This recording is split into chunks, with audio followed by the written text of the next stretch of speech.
In a speech in London on February 26, 2015, the former Nigerian military head of state and dictator Muhammadu Buhari described himself as a converted Democrat as he endeared himself to Nigerians and the international community in the race for the 2015 elections that will take place the next month. Buhari said in that speech that while he did not regret his actions as a military leader, he took full responsibility for whatever happened under his watch, including the failed kidnap of Umaru, which remains Nigeria's most diplomatic blunder. Furthermore, the Katsina-born retired general said he could not change the past but could change the present and the future as he threw his hat in the ring at the fourth time of asking. Of course, a majority of Nigerian voters believed him, and some of the prominent ones even campaigned hard for him, not minding his antecedents.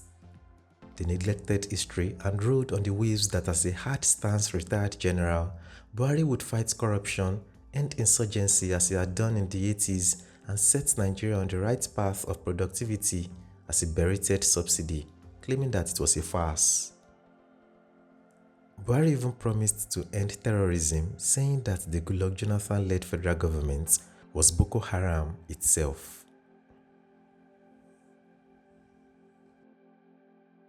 Muhammadu Buhari first came to power as a 41-year-old major general through a military coup on December 31, 1983, overthrowing the democratically elected government of President Shehu Shagari. His regime, which lasted 19 months and 27 days, was marked by authoritarian policies which included strict decrees that restricted press freedom and civil liberties, such as Decree 4, which criminalized any criticism of the government. His war against indisciplined campaigns to stamp out corruption and instill discipline were noted for their severity and disregard for human rights. Faced with a collapsing economy, Buhari implemented austerity measures, redesigned the naira, and closed the borders. But these policies were deeply unpopular. On August 27, 1985, Buhari was overthrown by his Chief of Army Staff, Major General Ibrahim Babangida, and would spend the next 3 years in house arrest. After his release, Buhari entered Nigeria's political scene with the advent of the Fourth Republic and contested for the Nigerian presidency 3 times, but he failed to win against the ruling People's Democratic Party in 2003, 2007, and 2011. In 2015, at the 4th time of asking, he would make history and unseat the ruling party as an opposition. This time, not through guns and bullets, but by the ballots. Meanwhile, the Human Rights Violations Investigation Committee, popularly referred to as the Puta Panel, which sat for 2 years and 11 months, recommended that General Muhammadu Buhari should apologize for the crimes he committed as head of state. More than 20 years after submitting these reports, the Nigerian government has yet to implement the commission's findings. Anyway, Muhammadu Buhari was sworn in as Nigeria's 4th president in the Fourth Republic since the return of democracy in May 1999, and he repeated some of the actions he did as a military head of state and dictator, which mirrored his authoritarian past.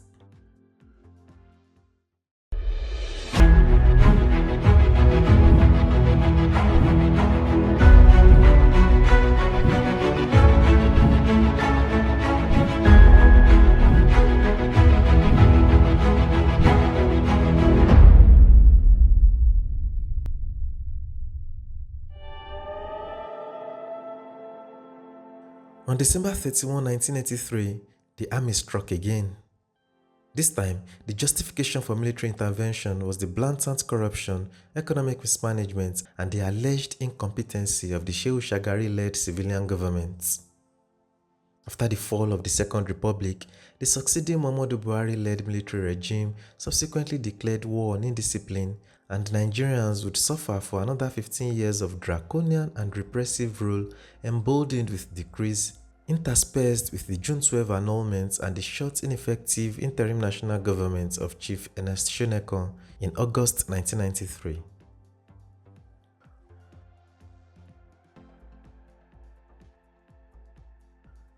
On January 1, 1984, Major General Muhammadu Buhari made his maiden broadcast as Nigeria's new head of state.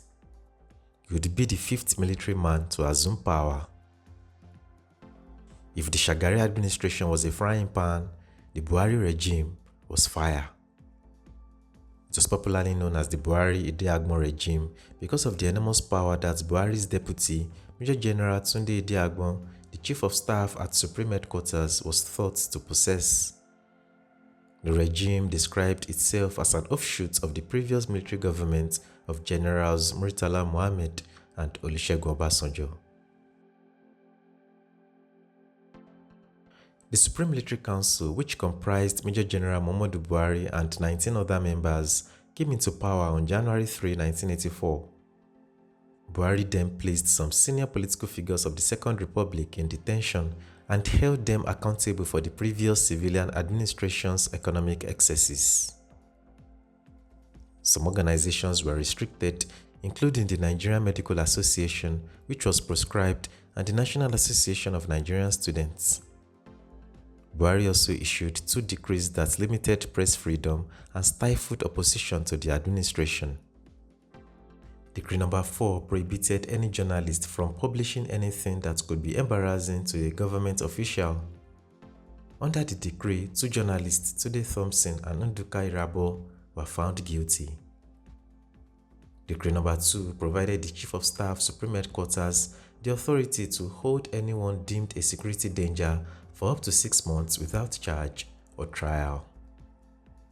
Special military tribunals superseded the courts, while the National Security Organization, the State Security Organization, was given more authority.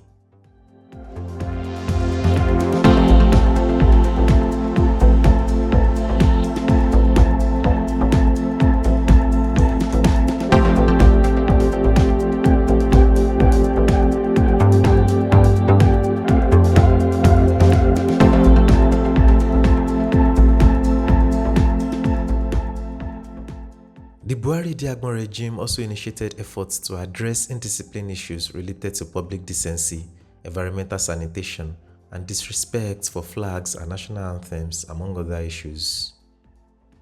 The regime proclaimed a war against indiscipline and outlined appropriate ways to conduct oneself in public, such as the obligation to form lines at bus stops.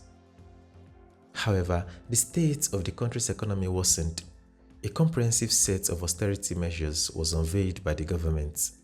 It imposed harsh import limits and high fines for currency and smuggling offenses, and temporarily blocked the nation's land borders in order to locate and deport illegal alien workers.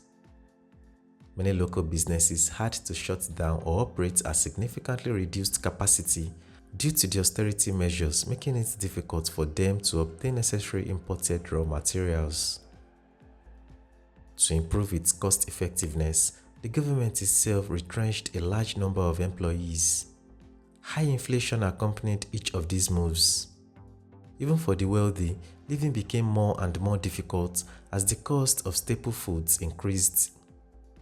Buhari's rigidity was the primary explanation offered for Babangida's ouster of his boss in a palace school on August 27, 1985. However, personal ambition was a significant contributing factor. At Dodan Barracks, 4 young majors were detailed to arrest the head of state. They were Majors Umar Dangiwa, Lawan Gwadabe, Abdulmumuni Aminu, and Sambo Dasuki.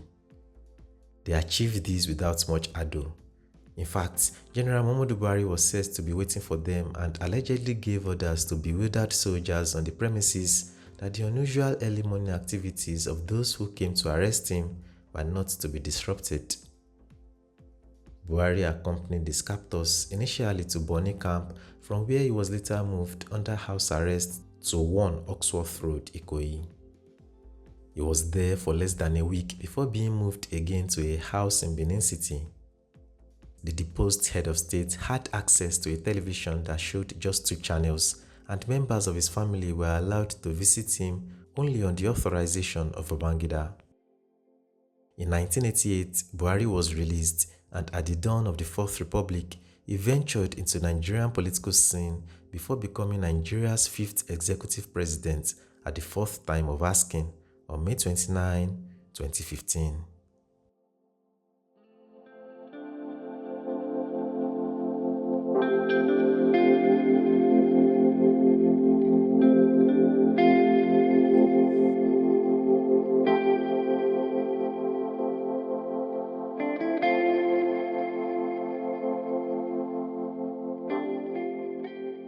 In 2013, the Congress for Progressive Change, the Action Congress of Nigeria, and the All Nigeria People's Party merged their parties to form the All Progressives Congress (APC).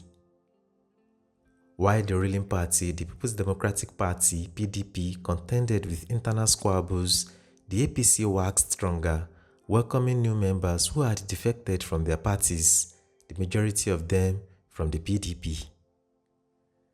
The APC presidential primary for the 2015 elections was conducted in a credible and transparent setting and was also televised live for all to monitor. 4 candidates were vying for the position, but Buhari emerged victorious as the party's flag bearer, and the foremost lawyer and senior advocate of Nigeria, Professor Yemi Osinbajo, was chosen as his running mate. The APC's popularity grew steadily compared to the PDP, whose hold on the country had started to wane. The failures of the government were brought to the precipice, and Buhari promised a new beginning for the country. Change became the motto of the APC, and it was widely advocated on billboards, at campaign rallies, on television through documentaries, and in newspaper advertorials. Also, social media was not left out. Apart from engaging in personality attacks against the opposition, especially Muhammadu Buhari, the PDP had a lot of misses with their adverts. An example was the disastrous Bring Back Our President. The height of it all was when the First Lady, Patience Jonathan, while campaigning on behalf of her husband in Calabar, Cross River State, asked voters to throw stones at anyone who talked to them about change. The APC swiftly reported the issue to the International Criminal Court, and the National Human Rights Commission cautioned against making hate speeches. Running a more responsible campaign that capitalized on President Jonathan's weaknesses and that of the PDP, the APC slowly wormed their way into the hearts of Nigerians. Riding on the back of his achievements while he was head of state, Buhari was presented to all as an incorruptible and disciplined man. Buhari promised to provide 5 million jobs and 4 million homes through a flexible mortgage plan, fund small and medium-scale enterprises, and invest in entertainment, agriculture, information technology, manufacturing, and infrastructure in the 6 geopolitical zones in the country. Affordable food supply, uninterrupted power supply, and improvements in the educational sector were also part of his campaign promises. Nigerians happily lapped all these promises and stood solidly behind the retired general who proclaimed himself a converted Democrat. Election day finally arrived on March 28, 2015, and despite some hitches, it was a more peaceful and smoother process that had been witnessed in the country, and large turnouts were recorded. The Independent National Electoral Commission (INEC) collated the votes over 3 days, which was televised to inspire trust and confidence in both the incumbents and the opposition and show transparency of the process. Voting concluded on March 29 and results began to stream in with the APC in the lead. This was not unusual, as the same had happened during the 2011 elections, with the opposition leading before the PDP caught up and overtook the opposition by large margins. However, the same scenario did not play out in 2015, as the APC maintained their lead in both the presidential and legislative elections. By the 3rd day, tensions had begun to rise as the PDP supporters tried to frustrate the collation process by protesting on live television and accusing the INEC chairman of bias and tribalism. Former Minister of the Niger Delta, Gosdi Orubebe, spearheaded the protest as the APC's comfortable lead became worrisome. In the end, the APC won the election. After 30 years, Buhari had the opportunity to once more rule Nigeria, but this time as a democratically elected official, or as he called himself, a converted Democrat.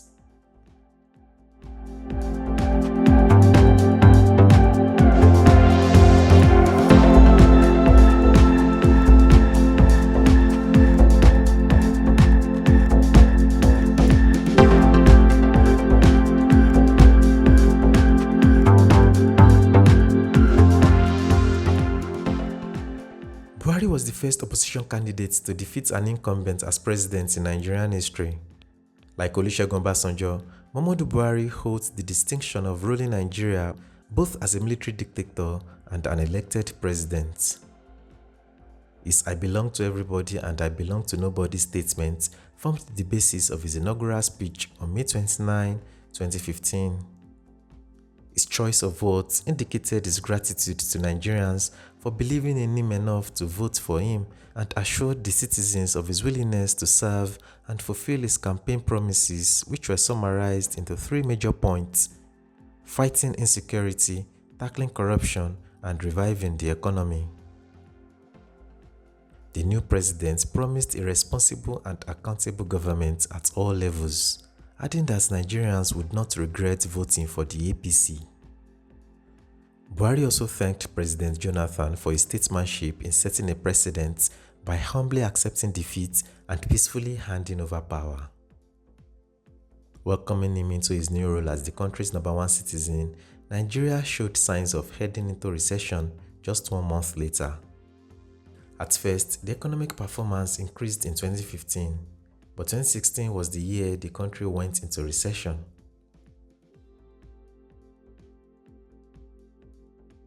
As Buhari's tenure wore on, the rate of unemployment was on the rise, foreign reserves dipped, and deflation was affecting the prices of goods and services, while insecurity caused by banditry and terrorism persisted. Nigerians were beginning to lament the change they had been promised. Apart from the somewhat economic woes, Buhari's health was a source of concern. In June 2016, he traveled to the United Kingdom for a medical checkup. He also did the same in January 2017. Both times, his vice, Professor Yemi Osinbajo, acted in his stead as president.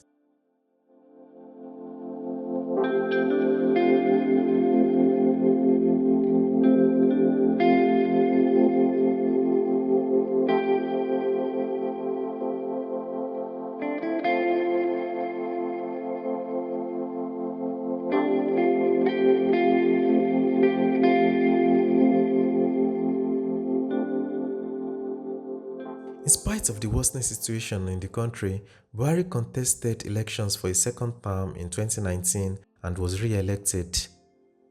There were concerns over the conduct of his administration, like the harassment of judges and the suspension of the Chief Justice of Nigeria, Walter Onnoghen, just before the election, and the alleged colluding with the electoral body to rig the polls. Electoral violence that had previously waned in the last general elections reared its ugly head again. Also, there was a low turnout of voters. Insurgents in the northeastern part of the country reinforced their efforts in causing terror across the region, as there was an increase in banditry and kidnapping as they freely attacked villages and schools without any restrictions. In October 2020, the EndSARS protest happened.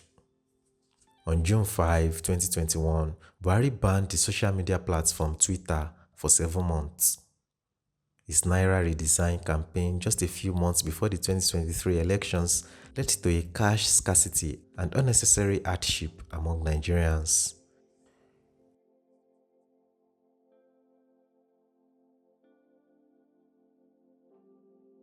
During his 2015 campaign, Buhari rebranded himself as a Democrat committed to the rule of law and economic recovery.